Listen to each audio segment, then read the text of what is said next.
ये सब बहुत महत्वपूर्ण सवाल है कि आज मेडिकल कॉलेज उद्घाटन हो रहे हैं। जिस समय जनता को दवाई की जरूरत थी, जिस समय उत्तर प्रदेश की गरीब जनता को इलाज की जरूरत थी, जिस समय उत्तर प्रदेश की जनता को ऑक्सीजन की जरूरत थी, उस समय उत्तर प्रदेश की सरकार कहां थी? उत्तर प्रदेश के गरीबों को, उत्तर प्रदेश की जनता को भारतीय जनता पार्टी ने अनाज छोड़ दिया। नमस्कार, बीपीएल न्यूज में आपका स्वागत है। तो दोस्तों, 2022 के विधानसभा चुनाव की तैयारियों के बीच प्रधानमंत्री नरेंद्र मोदी का जगह जगह भाजपा का लोकार्पण और शिलान्यास का कार्यक्रम शुरू हो चुका है। कल फिर से प्रधानमंत्री नरेंद्र मोदी सिद्धार्थनगर से यूपी को 9 मेडिकल कॉलेजों का लोकार्पण किया है। 9 जिले में मेडिकल कॉलेजों का लोकार्पण किया गया है, जिसको देखते हुए अब समाजवादी पार्टी के राष्ट्रीय अध्यक्ष अखिलेश यादव ने मोदी सरकार पर बड़ा हमला बोलते हुए पुराने मेडिकल कॉलेजों की याद दिलाई। इसके साथ ही चिकित्सा व्यवस्था, यूपी के चिकित्सा व्यवस्था खासकर कोरोना काल में भी कितने सही रहे, उसको लेकर भी उन्होंने निशाना साधा है। दरअसल आपको बता दें कि अखिलेश यादव ने कहा है कि ये चुनाव टाइम है और चुनाव नजदीक है और जनता भाजपा को हराने जा रही है, इसलिए इस पार्टी को सरकार इस तरीके से कार्यक्रम आयोजित कर रही है। इसके साथ उन्होंने कहा है कि प्रदेश में मौजूदा मेडिकल कॉलेजों का बजट नहीं दिया जा रहा है और पूर्व प्रधानमंत्री अटल बिहारी वाजपेयी के नाम पर बन रहे चिकित्सा विश्वविद्यालय को अभी तक क्रियाशील नहीं किया गया है, जिसकी शुरुआत खुद प्रधानमंत्री मोदी ने की थी।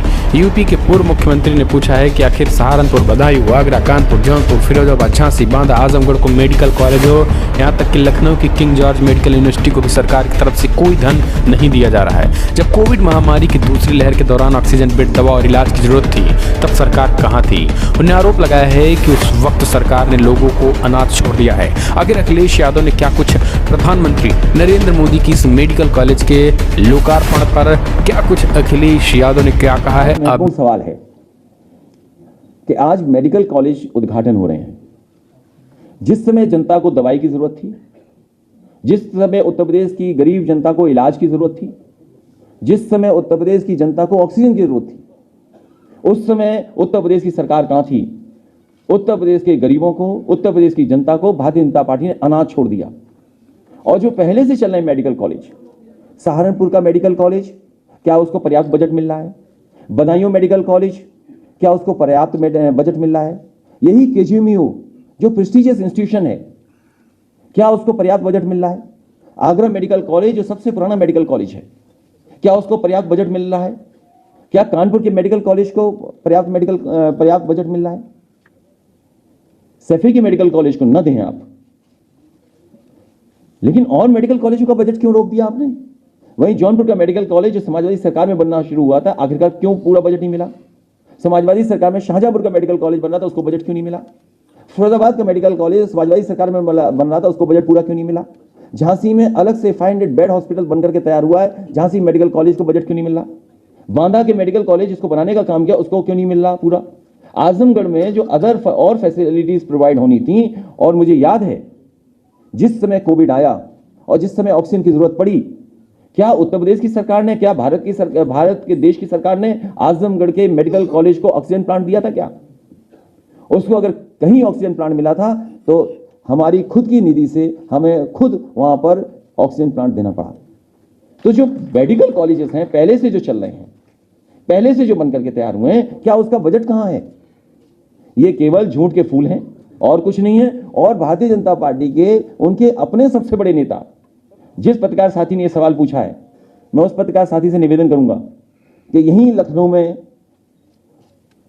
सबसे बड़े नेता भारतीय जनता पार्टी के, जो देश के प्रधानमंत्री रहे, उनके नाम पर मेडिकल यूनिवर्सिटी बनना शुरू हुई थी, उसका शिलान्यास हुआ था। वो सोचिए कहां चल रही है यूनिवर्सिटी।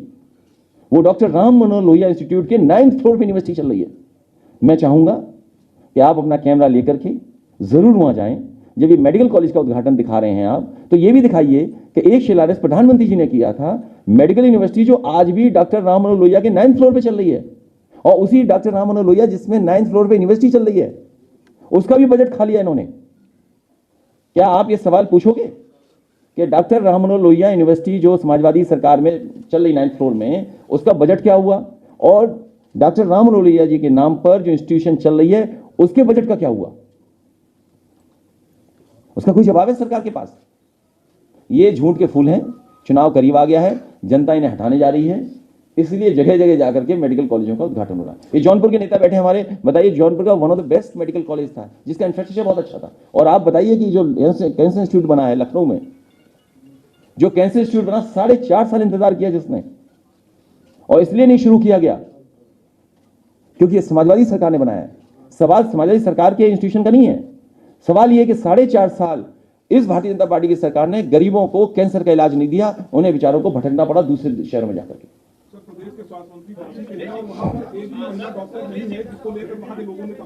सवाल एक अस्पताल एक महिला डॉक्टर का नहीं है, सवाल है उत्तर प्रदेश के हेल्थ इंफ्रास्ट्रक्चर का। पूरा हेल्थ इंफ्रास्ट्रक्चर कोलैप्स हो गया, जिस तरीके से शिक्षा का पूरी व्यवस्था कोलैप्स हो गई।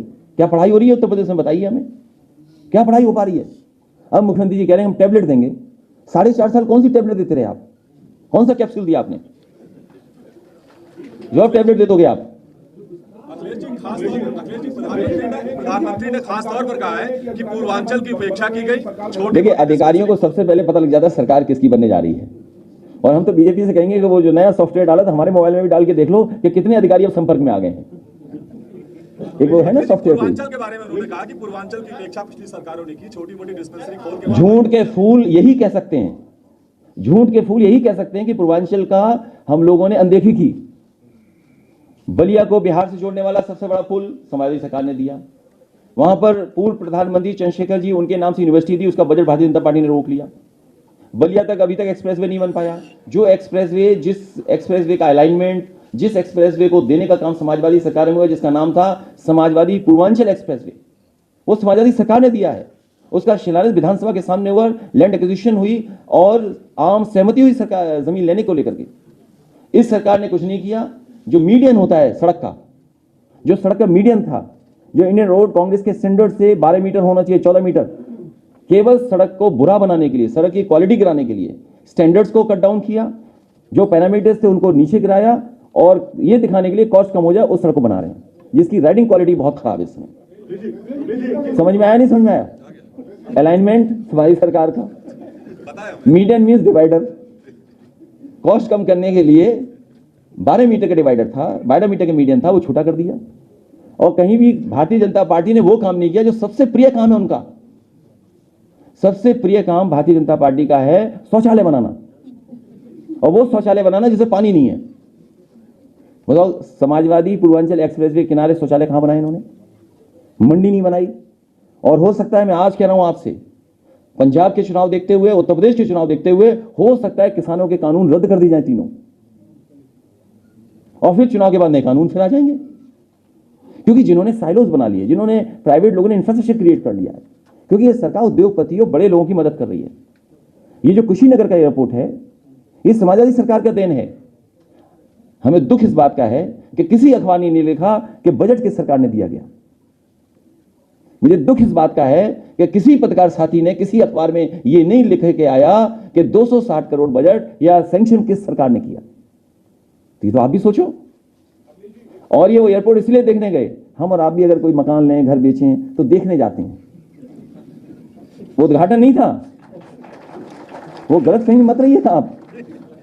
कोई जमीन जब खरीदते हैं लोग तो उसको देखते हैं पहले। तो ये बीजेपी वाले देख आए हैं, हो सकता है उस एयरपोर्ट को बेच दें। देखिए, समाजवादी पार्टी का सीधा निशाना है भारतीय जनता पार्टी को हटाना। समाजवादी पार्टी भारतीय जनता पार्टी को हटाने जा रही है। पेट्रोल डीजल पर पिछले कुछ सालों में केंद्र सरकार को 23 लाख करोड़ रुपए का प्रॉफिट हुआ है। अभी पिछले महीने जीएसटी काउंसिल की मीटिंग थी, कुछ वित्त मंत्री यहाँ पर लखनऊ में रही, जो अधिकारियों से मीटिंग की। खबर यह है कि ये यूपी से ट्रायल रन के तौर पर उसको जीएसटी में लाने की शुरुआत करने के प्लान है। आपका क्या कहना है? मुझे नहीं पता क्या जानकारी है आपको,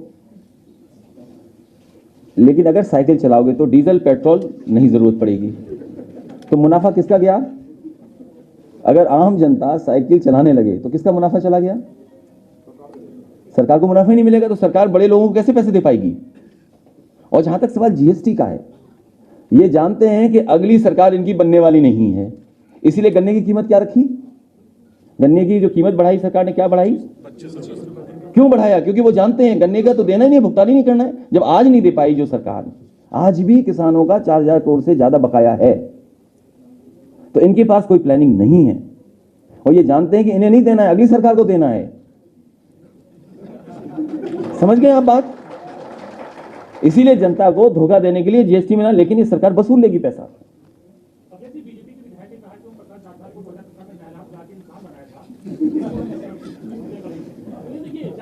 जिस दरवाजे से ये लोग आए थे, बीजेपी के लोग, उसी दरवाजे को वो राजभर जी बंद कर दे रहे हैं।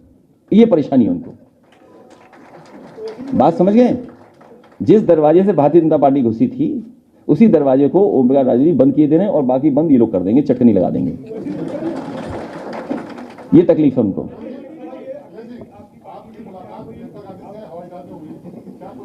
आपको क्या आपत्ति है? ये गलती हमारी है कि हम मास्क लगा करके और दूरी बना के रहें, न किसी को कोई पहचान पाए, न कोई किसी से मिले। ये कोई सवाल है आपका? बताओ। ये गलती अगली बार से मास्क लगा करके और दूरी रखेंगे। और अभी मैं इतना बुजुर्ग नहीं हुआ हूं कि मैं सुनाई ना दे मुझे कुछ, इसलिए उस बहस में मैं नहीं फंसना चाहता हूं।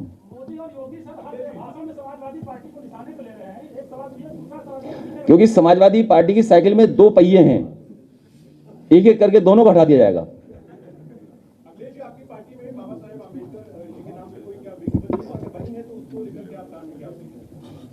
ये सवाल पूछना ही हमारे उद्देश्य को पूरा कर रहा है।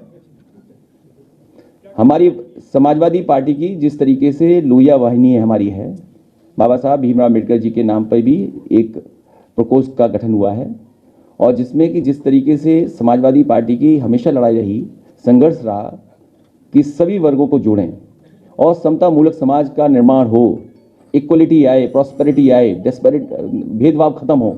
इसलिए कोशिश है कि हर समाज के लोगों को जोड़ें, इसलिए एक वाहिनी भी बनाई गई है।